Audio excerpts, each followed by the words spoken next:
فاسألوا اہل الذکر ان کنتم لا تعلمون، تو آپ ان سے کہہ دیجئے کہ آپ پوچھئے اہل ذکر سے، ان کنتم لا تعلمون، اگر تم نہیں جانتے ہو، اگر تم نہیں جانتے تو جاؤ پوچھو۔ اس سے ایک مسئلہ اور بھی سمجھ میں آتا ہے کہ کسی بھی شریعت کے حکم کے متعلق، مسئلے کے متعلق اگر بات آپ کو معلوم نہ ہو تو جاننے والوں سے پوچھ لی جائے، اہل ذکر سے پوچھ لی جائے، جاننے والوں سے پوچھ لی جائے۔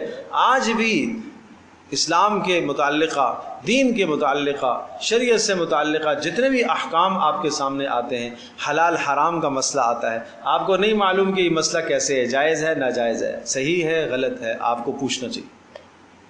طہارت کے مسائل آپ کو پوچھنے چاہیے، پاکیزگی کے مسائل آپ کو پوچھنے چاہیے، اہل ذکر سے، جاننے والوں سے پوچھنے چاہیے۔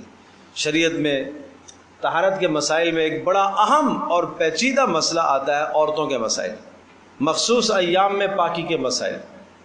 یہ طہارت کا مشکل ترین چیپٹر ہے۔ بخاری شریف کی روایات آپ دیکھیں، پورا امام بخاری رحمۃ اللہ علیہ نے اس پر ایک مکمل ایک کتاب قائم فرمائی ہے، ایام مخصوصہ، کتاب الحیض، اور قرآن مجید کی آیات اور بے شمار اس میں احادیث ہے۔ اور رسول اللہ صلی اللہ تعالی وسلم کے پاس ازواج مطہرات آتی تھیں، کچھ تو براہ راست پوچھ لیتی تھی اور کچھ حضرت عائشہ رضی اللہ تعالی عنہا یا دیگر ازواج مطہرات کے توسط سے رسول اللہ صلی اللہ علیہ وسلم سے یہ مسائل سیکھتی تھی۔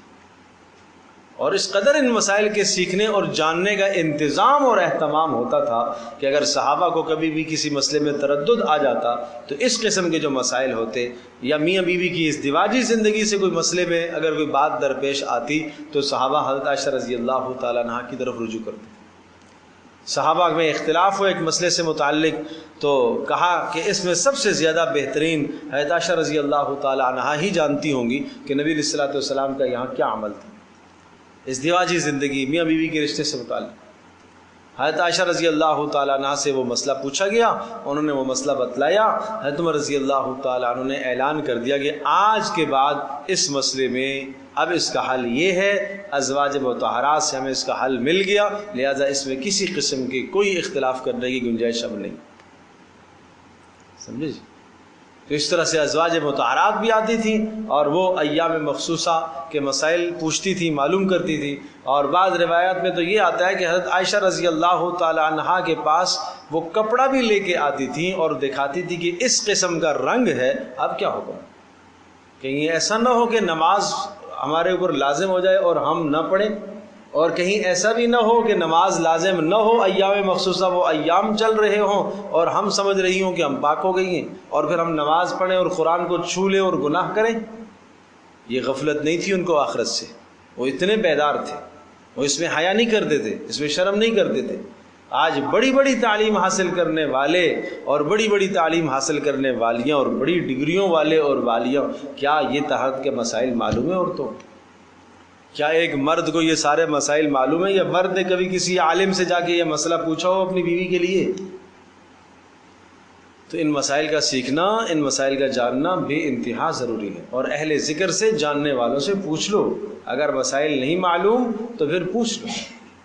اسی طرح سے ایام مخصوصہ کے علاوہ جو تسلسل سے مطلب ہے کہ جو جن کو خون آتا ہے ان کے مسائل الگ ایک مستقل باب ہے، اس کا مستقل اس کے احکام ہیں کہ وہ کب نماز پڑھے گی، کس طرح سے پڑھے گی، وضو کیسے کرے گی، غسل کیسے کرے گی، تمام مسائل موجود ہیں شریعت کی کتابوں میں۔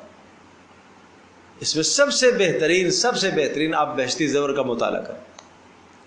ایک گھر کی خاتون کے لیے بہشتی زیور کا مطالعہ زندگی جاننے کے لیے، اسلام کو سمجھنے کے لیے، اپنے طہارت اور پاکیزگی کے مسائل کو جاننے کے لیے بے انتہا ضروری ہے۔ اور وہ ایک بار نہیں، بار بار اس کو پڑھے، بار بار پڑھے، روزانہ اس کا مطالعہ کرے۔ ایک بار ختم ہو جائے پھر پڑھے، پھر ختم ہو جائے پھر پڑھے، پھر ختم ہو جائے پھر پڑھے۔ حضرت مولانا اشرف علی تھانوی نور اللہ مرقدہ، اللہ تبارک تعالیٰ نے ان سے بہت کام لیے، اور یہ ایک بہت بڑا انہوں نے کام فرمایا کہ تمام خواتین سے متعلقہ اہم مسائل کو انہوں نے اس میں جمع کر دیا، جس میں طہارت کے مسائل، عورتوں کے نماز کے مسائل آگے، روزے کے مسائل آگے، حج کے احکام آگے، میراث سے متعلقہ مسائل آگے، تربیت سے متعلقہ مسائل آگے، ازدواجی زندگی سے متعلقہ مسائل آگے، عورتوں کو زندگی کس طرح سے گزارنی ہے۔ یوں سمجھیے کہ بہت اہم کتاب ہے، اس موضوع کی، اور وہ ہر گھر کی ہونی چاہیے۔ بہشتی زیور کیا مطلب ہے؟ جنت کا زیور، نام ہی کیسا رکھا، بہشتی زیور، جنت کا زیور۔ عورتوں کو چونکہ زیور سے ذرا زیادہ انسیت ہے تو یہ جنت کا زیور ہے۔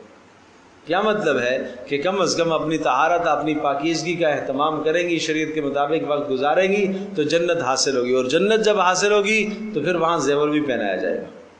اللہ پاک زیورات کا بھی انتظام فرمائے۔ تو اس لیے دنیا کے زیورات میں گمسم رہتی ہیں بیچاریاں، صبح سے لے کر شام تک، شام سے لے کر صبح تک، دین سیکھنے کا وقت نہیں ہوتا، موقع نہیں ہوتا، سیکھنے کا انتظام و اہتمام نہیں ہوتا، اس کو سمجھتی نہیں ہے۔ تو اس لیے مردوں کی بھی ضرورت ہے، عورتوں کی بھی ضرورت ہے، ان مسائل کو سیکھیں، آگاہی حاصل کریں۔